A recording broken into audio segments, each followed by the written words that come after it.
पूर्व रंगर समाप्ति हो सारी वर्तमान पूर्व रंगर जहाँ किसी शिखिल ताहा अभ्यास हाँ जेपरी तिले मात्र त्रुटि न रुहे ताहा ध्यान दवा नित्यांत जरूरी जाओ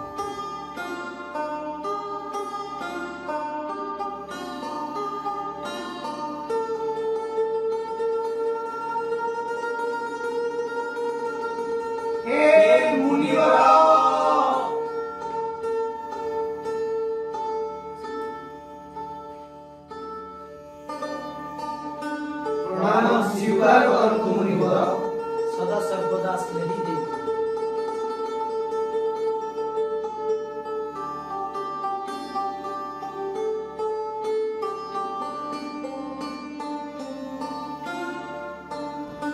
कहवा हो आगमनर प्रयोजन हे मुनिवर आपण जो नाट्यशास्त्र रचना करिसेंती ता उपरे हमर किछि प्रश्न अछि से आशंका दूरीकरण करिया पई आपनक निकट को आसी अछि निसंकोचरे प्रकाश कर गुरुदेव नाट्यशास्त्र उत्पत्ति केमिति आ एହାର उद्देश्य कोन मुनि अत्यंत उत्तम प्रश्नटी आपण पचारिछंती यह केवल नाटक नुह यह होची जीवन तत्व को बुझिबा पई एक माध्यम जेते बेले त्रेतया जुगरे लोक माने काम और क्रोध रे बसीभूत होई धर्म और संघर्षर मुखा हुई अग्रसर हुई तेबेले इंद्र ब्रह्मा को प्रार्थना कर एपरी एक माध्यम हो जेउथिरे देखिबा और सुनिबा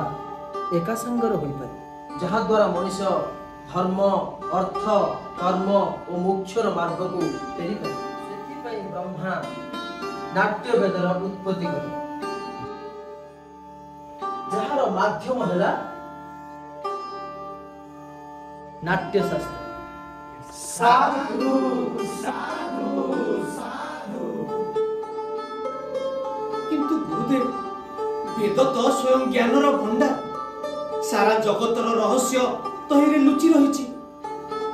स्वयं वेद ही एही कार्य बा उद्देश्य को साकार करि परिबा पई यथेष्ट थिला तेबे एही नूतन वेदर प्रयोजन कोन गुरुदेव एथि पई कि ताहा समस्त जनसाधारण पई सुलभ साधारण जनता को शिक्षार मार्ग रे और धर्मर मार्ग रे पथ देखाई यही मंगल उद्देश्य नहीं जगत पिता ब्रह्मा चारि वेदर मिश्रण रे नाट्य वेद रचना ताहा समस्त जनसाधारण सुलभ साधारण जनता शिक्षार मार्गरे धर्मर पथरे सहजरे बात देखाई यही मंगल उद्देश्य नहीं जगत पिता ब्रह्मा चारि वेद मिश्रण रे नाट्य वेद रचना चारि वेदर तत्व ताहा कौन गुरुदेव? चारि वेद मिश्रण रे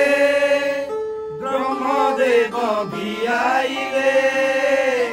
नुआ एक वेद लोकार्पण कराइले नाट्य वेद जन्मिला पंचम वेद भावरे त्रिपुरे विदित हेला एही नाम रे। आपण माने नाटक रे जो पाठ सुनछंती ब्रह्मदेव यहाकू ऋग्वेद रु नै छथि एई सुंदर संगीतर आधार होछि सामवेद यजुर्वेद रु अभिनय एवं अथर्ववेद रु रस नै छ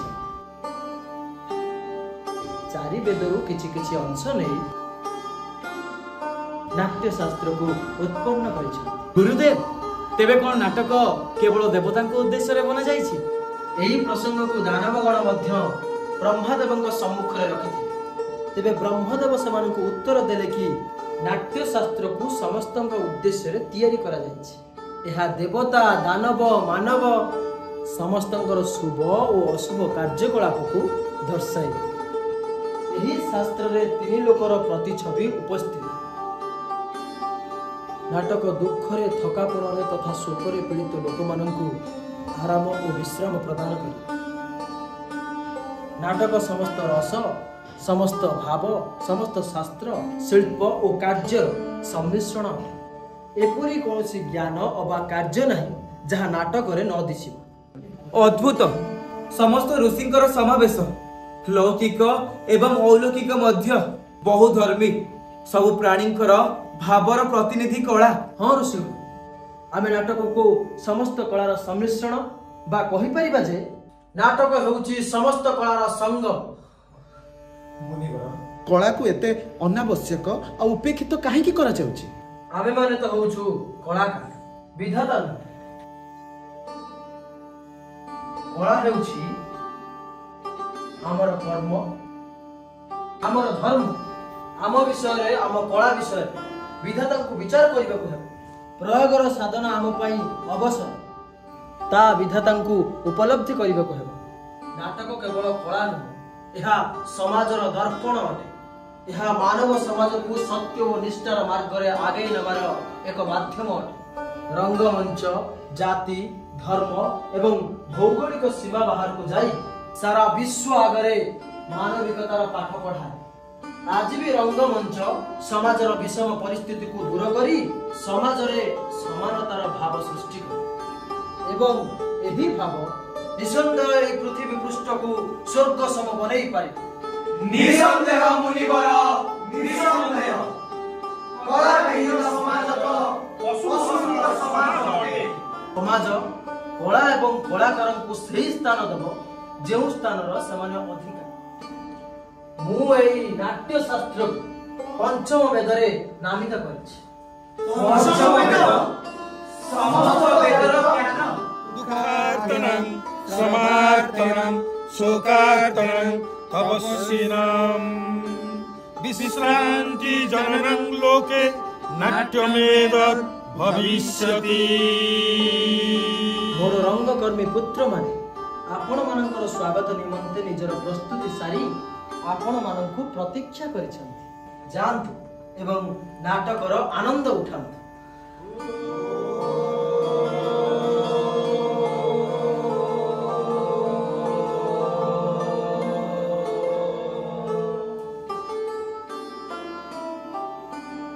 वृद्धि हेउ एही राष्ट्रर आशा श्रमिकर पूर्ण हेउ